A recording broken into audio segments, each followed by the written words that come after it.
Hi there, welcome back. I apologize for the lighting. I've been trying to wait for the sun to stop. It's bouncing around off of all sorts of things, and I can't seem to... This is as good as it's going to get before... It quickly goes down behind the building, and then I have too little light. So probably at some point during this video, it'll be optimal for... The light will be good for, I don't know, a few minutes. It's really not ideal. I can't move I'm in my truck, and I can't move it. Well, I can't, doesn't matter.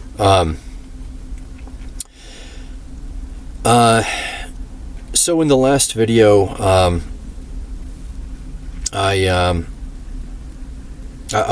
I'll pick up there. I want to apologize for I've watched these videos when I'm finished, and I'm probably not going to be able to edit.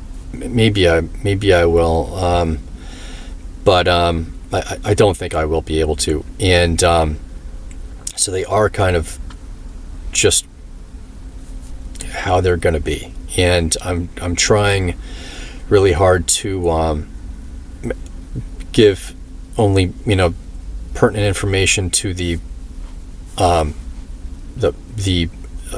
main to the story here, and I don't do a very good job of that sometimes. I've noticed. I will I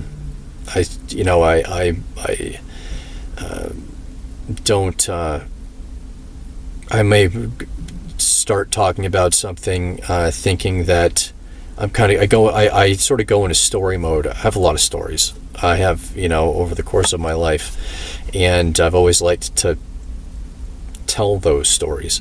And I will, I think, sometimes get into, I'm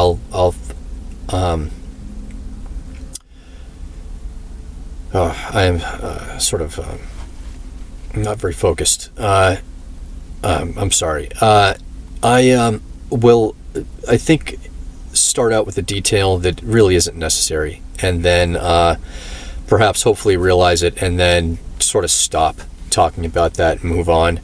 I'm doing my best here, and I've noticed I've said things I've missed.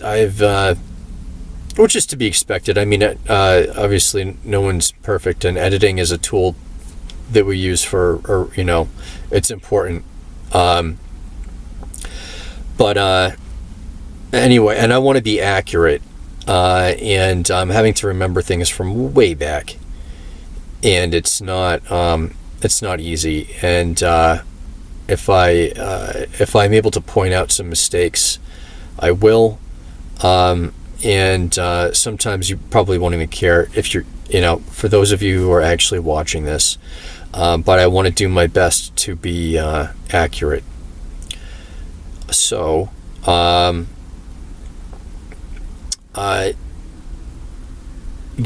was talking about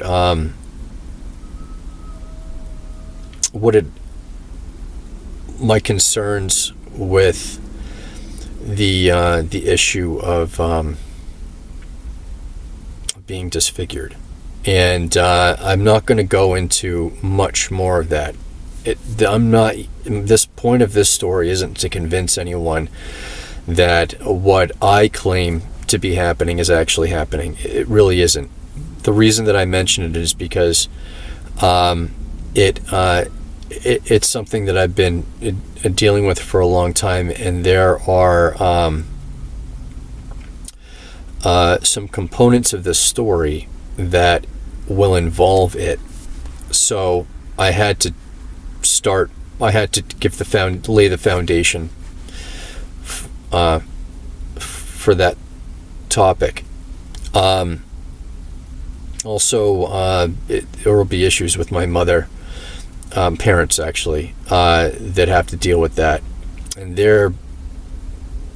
they play a very large role in this story. They will become some pretty main characters in this story, and I promise I'm really trying to get there. I'm already 5 minutes in to this, and I haven't. I just want to. I don't mean to ramble, and if I start to ramble, I will do my best to catch myself and get myself on the right track.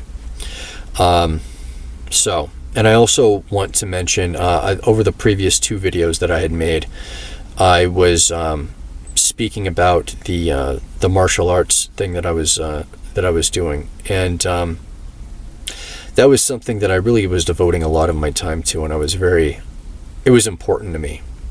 And my friend as well, Greg, who took it very seriously.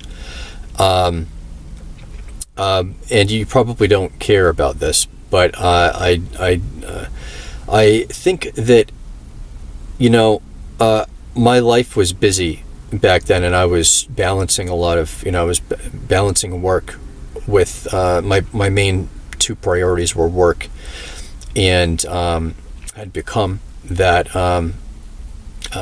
martial arts class.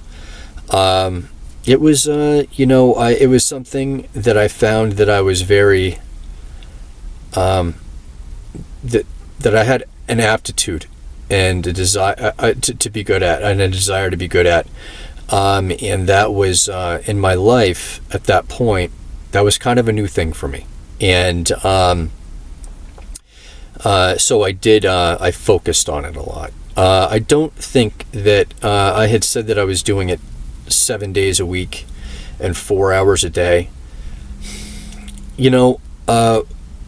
Greg and I were going 5 days a week pretty much always, with a 6th day, and I think that a 7th day, saying the 7th day, I don't want to be disingenuous, and I want to be accurate. Really, maybe it might not have been, let's call it 5 or 6 days a week.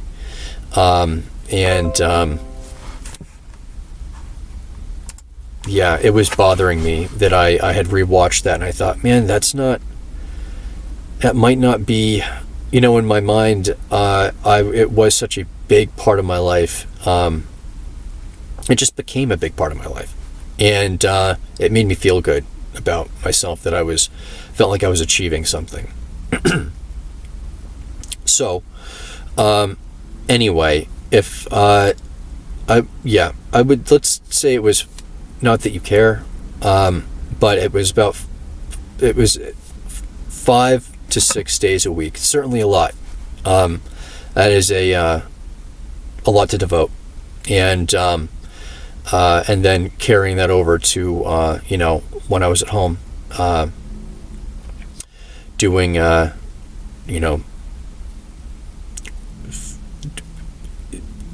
focusing on techniques, or strengthening, working out, things like that. So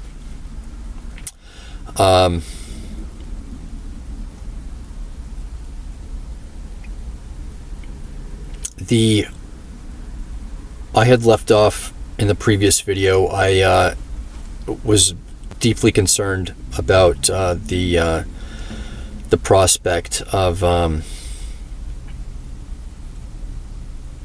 being disfigured, and it's I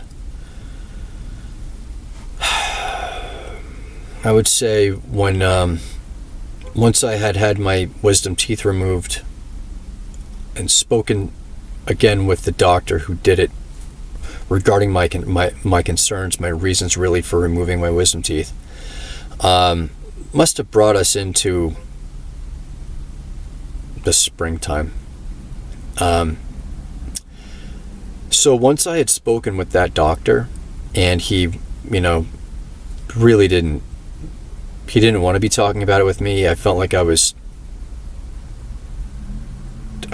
like he really thought he had better things to be doing, and I didn't know where else to turn, because this was back before I had internet, and I didn't have any connections with any doctors like that. I didn't know who to speak to, and I didn't want to tell anyone. I was embarrassed. I was wondering what people might think about me, my mental state, because it's such a bizarre thing. So I kept it to myself for a very long time, and I became very depressed. I immediately stopped going to work as much. My work offered me flexibility in my schedule, and I was there less. I completely stopped going to, I didn't once go back to the martial arts class after that. I didn't go back after the operation at all because my nose was broken at that point. So I would have had to take some time off anyway. But I never made it back there after that operation. And that really bothered me. The things that were very important in my life were suffering significantly because of my very real concern for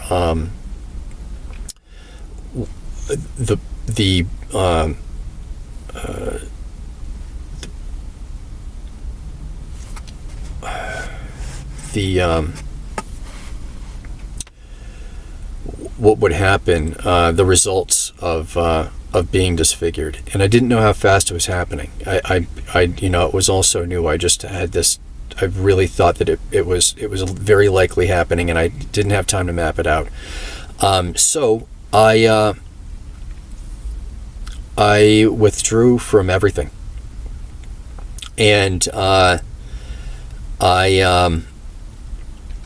would have dealt with that better had I been older and had honed the tools that I have now for coping with things, and but I didn't. I was still very young. I was just 21 years old, and I had been very stunted, I think, in my social, my social maturity was, in some cases, higher than others, but in some cases, not as adequate. I had some gaps there, and I was, trying to quickly fill those in because of all those years that I had spent feeling ostracized and in school. Anyway, it all carried over. It's all related. So I slipped into a very deep depression, and I very seriously contemplated ending it because I very, very, very much I wanted to live. So desperately wanted to live. I felt like I hadn't lived yet, and I loved life. But I knew how horrible people could be. I had witnessed it, firsthand, and I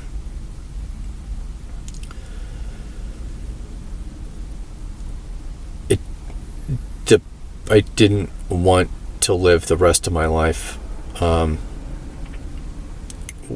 with a condition that would be getting worse, and with that worsening condition would be proportionate to a worsening trend in the way people treated me. That's what I expected would happen if I was correct about this sensation actually being a symptom, a noticeable symptom of my of this disfiguring thing that was happening to me. So I was in a real dark place. I was 21. I was at that job. I left the job pretty soon after, actually. I don't think I made it past late spring. I think I quit within a couple months or something like that.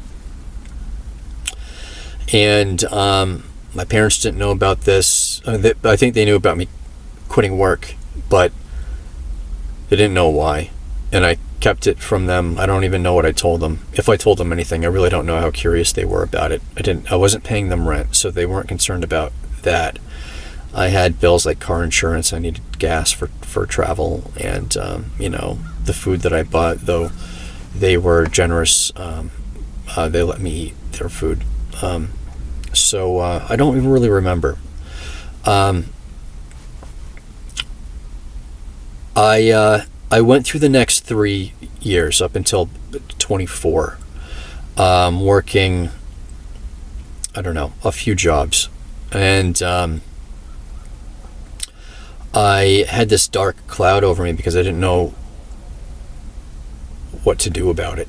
And but I had been paying very close attention to my face and saying, okay, I'm going to try to map out what's going on, if there is something going on. And I did start seeing changes. Like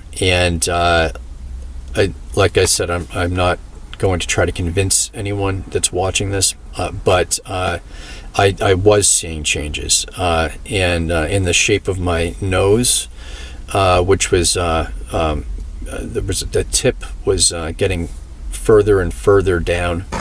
There was this, I noticed at the very beginning, there was I'd say within about a year, a sort of a sharp cartilage began to protrude a bit from just above the tip of my nose, which was up, a little further up here. And over the years, that cartilage moved down and down and down and became the tip of my nose, and sort of making my nose very sharp in appear. Because the surgeon did aside from doing whatever the hell he did to suture it up weird, I think that aesthetically it looked good. When the swelling actually went down and I was able to see what his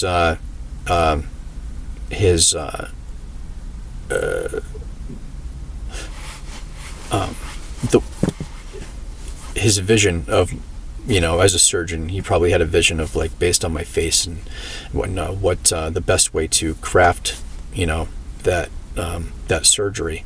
And I think he probably did a pretty good job, for the most part. But I did see some, and for instance, my right nostril is now actually lower than my left one, where it used to be. I think even a little bit higher. It was, and they had a nice arc to them, and it was a very nicely shaped.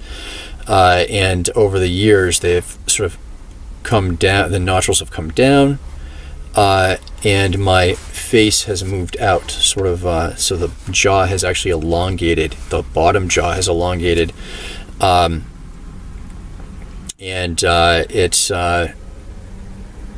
I can even feel it with my hands. You people put their hands on their faces, and I think that if you were, if over the years you begin to just know how your face feels in your hands, and it changed. It's those changes are, they're still happening. It's a thing. So. Anyway, I finally, when I was 24, I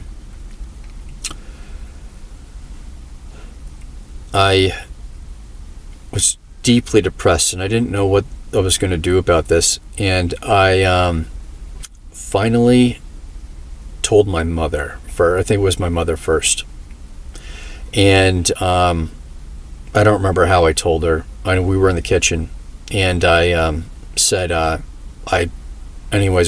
told her what was going on, and however that came out.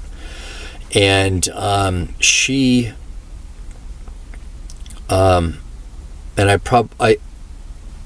she said, I must have told her that I was having difficulty sleeping because of all the anxiety. I was so anxiety ridden because of this.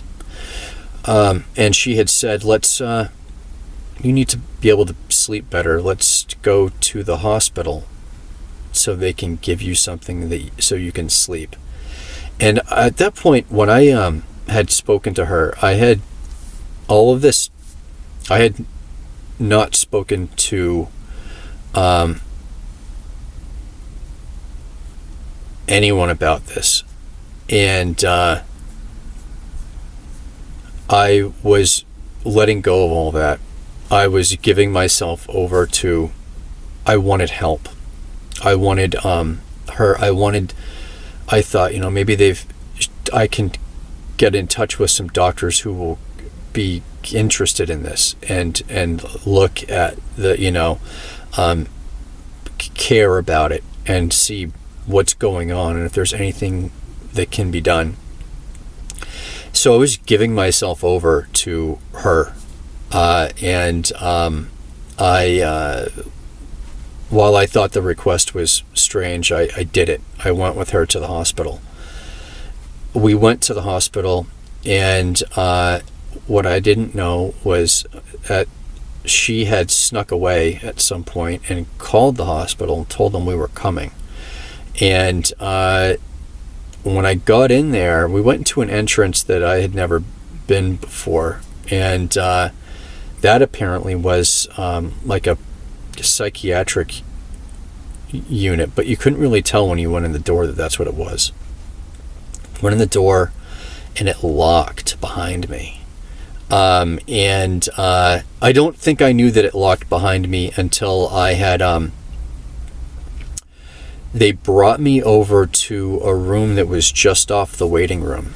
It was a pretty small waiting room, but it was a waiting room. And they brought me into this very small room.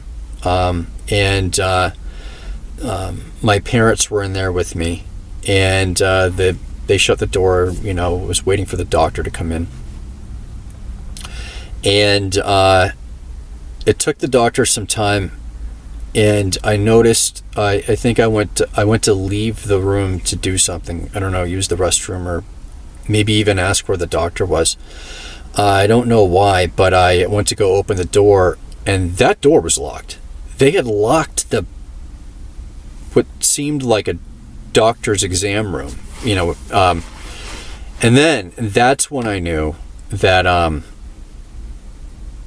something was up. But I wasn't even that. I thought, okay, this might be a big thing. Like that, I think my parents have set something up, and I might be into something. Like, I think they're going to try to commit me, and they did. They did. They committed me, But I fully, there was part of me that, my, rebellious side, and the part of me that wants to be dealt with straight, when I found that locked door, I thought, hell no, there's no way you're going to put me in a room without me knowing that it's going to lock me in. And I very strongly considered just trying to bust that door open. It was a heavy door. I probably would have had a hard time if I even could have. I don't know. But I just sort of as a matter of principle, I was like, I'm very tempted to assert myself here and say, there's no, like, if you want to commit me, tell me. And, I'm already asking for your help. There's no need to do this. But I didn't. I just went with the whole thing. I don't think I was, this was all sort of internal dialogue, that I was having, but I just went with it. And we were there for a bit. I got an ambulance ride to what ended up being a hospital down in Portland or something, a ways away. Like, it was like a 45-minute ambulance ride, and I remember the guys. One of the guys sat in back with me. I don't know if he was a paramedic or I think he was more specialized He probably maybe he just did transports. And he seemed very kind. And I don't know if we even, I don't remember talking. I don't know. We might have. Probably did, because we were in there for a while. So we arrived at the destination, and it was a mental health facility. I was at that point, I had been up for a very long time. It was morning. I think it was morning by that point. So I had been up for, probably more than 24 hours, 36, maybe even 48 hours. I don't know, but I was very, very tired. Got in there, and I was brought into the place and sat down at a small table, like in a hallway. It wasn't an office or anything. I think it was in a hallway, and what I presumed was a doctor, and that it was a doctor, and another woman sat down, and I think she and I had been talking beforehand. He was to be, I think, the doctor who would oversee my case. I met with him for those few minutes. It wasn't very long, 10, 15 minutes. I even told him, I said, I am really tired. Can we do this later? Like, can I get some sleep and I can just answer your questions later? I was so exhausted, and he denied my request to do that. So we need to do this right now. But the whole thing didn't take very long. I didn't like him. He wasn't nice, but I immediately just questioned everything about him. I never saw him after that. I never saw this guy after that. He worked behind the scenes. I dealt with clinicians. I think they would I got a caseworker, and she was just really fantastic. I think I really was fortunate. She had seen my case, and she requested, I think this is uncommon, she requested to be on my case, and they gave it to her. She told me that. That's how I know. And she was just fantastic. She was so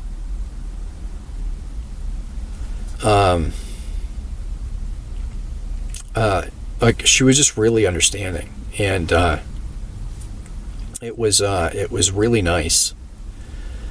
Whether or not she believed me didn't matter. I didn't expect anyone to believe me. I had no proof. I was making such a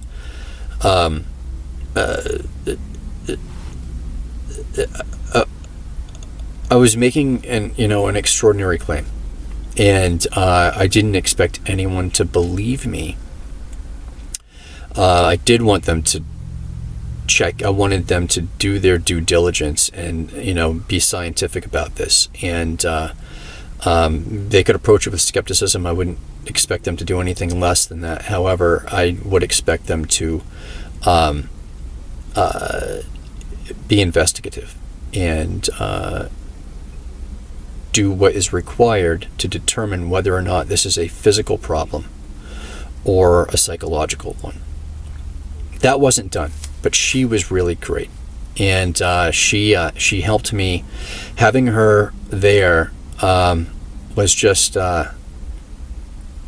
tremendously helpful to my morale, and it helped me get through that. And I was there for a long time. I was there, I think I was there for a couple months, which is longer than people usually stay. I had seen people come and go while I was there, but it's been so long, I can't say how. I think it was about 2 months, and I think probably people generally stayed for 2 or 3 weeks or something like that. They held me for a long time. I'd like to talk more about that. There's so much I want to talk about, but I'm so torn between going into the details. I can't. I I was there for a while, and they finally released me. Oh, I do want to mention this. I had been there for a bit. I don't know how long, days or a week or a while, and I hadn't seen my parents. I hadn't seen anyone from the outside world. And my parents finally came in, and I had been set up with my clinician, and they came and met me in the bedroom that they had given me. I had my own bedroom to myself, which was really nice. There was another bed in there, but they didn't put another person in there with me. So I had my own room. My parents came in. They were very cold. They weren't. Well, I hadn't seen them. If I was lonely, I was scared. And the familiarity of my parents, and I loved them. They are my parents, even though we had some rough times. I felt very distant from them. I felt like I felt like they were distant from me. I couldn't get close to them. Emotionally, they seemed to have a barrier up, and it bothered me. I didn't know what was up. Remember, we were sitting down, my clinician was there, and I don't remember all we talked about, but what does stand out is one thing. I think I can only remember the one thing, and this is very clear to me. My father said, "You're not getting out of here unless you join the military." He had been very disappointed in. He saw me as having a lack of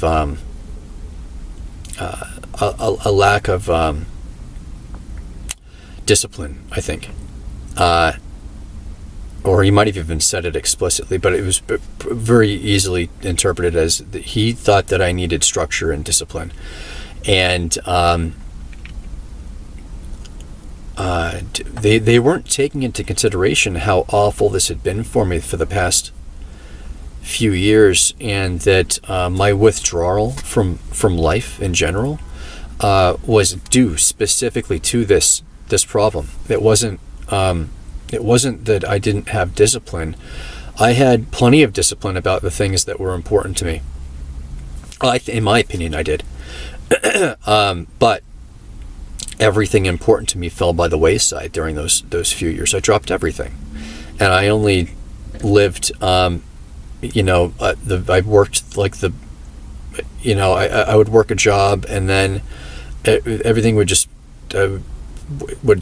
because anyways. I'm getting.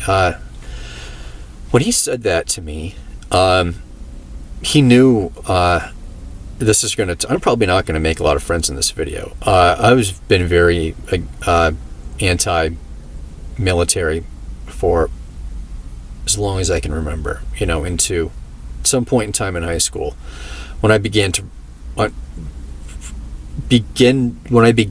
start understanding what the military kind of got up to, I think I'd voiced that opinion to my father, and I think he thought that I was not maybe a coward for not wanting to join the military, but that certainly wasn't it. It was a matter of principle. And I'll stand up for things that I value, that are important. And I think that I'm making a generalization. I know that there are people that are in the military or have been in the military who have integrity, and who and have even probably made a difference for the better. But overall, I viewed the military as an entity in our society that did more harm than good. Whether I'm right about that, I don't know. I mean, I have reasons and information to back that that claim up, but it's not quantifiable. I don't know what all they do, and when it all is sorted out, I don't know in the balance of things whether it's a net positive or a net deficit to our our benefit to society. I knew I didn't want a part of it, though. I thought there were better ways to devote my time and my body to society. Unfortunately, I wasn't showing that in my actions over the course of those, between 21 and I was 24 and a half. And my parents weren't taking into consideration the extreme stress, the weight that this had put on me. They didn't know it all. So when he gave me that ultimatum, I don't even know if he was capable of doing that. It doesn't make any sense. I mean, I was technically an adult, but they may have had legal, I don't know. I don't know how much power they had to keep me in there indefinitely. But I was in there for a long time. My caseworker jumped in. I'm pretty sure she looked at me and the look on my face, and she had spoken to me. I think she had she was able to get to know me enough that wasn't a good idea, and she said it in so many ways. I'm going to paraphrase, but I think she said essentially, when my father gave me the ultimatum, I think she chimed in before I even had anything to say about it. And she said, I don't think that's a good idea. So, anyway, I wish I could talk about her more and my experience there. Anyway, that's important. It's a sort of foreshadows a sort of character that my parents possess. It's and an attitude that they've got, and I've gone on for quite some time for one video, but my time in there was I became very motivated while I was in that place to sort this out and start my life. The doctor, who I had never seen again, who appeared to be working from behind the scenes by way of information given by my clinician,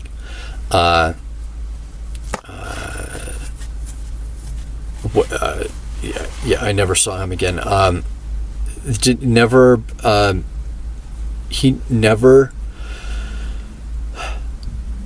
even explored the possibility that I might not be suffering from a mental illness, which was, they had determined that I was suffering from body dysmorphic disorder, which I hadn't heard of before then, but became very familiar with. And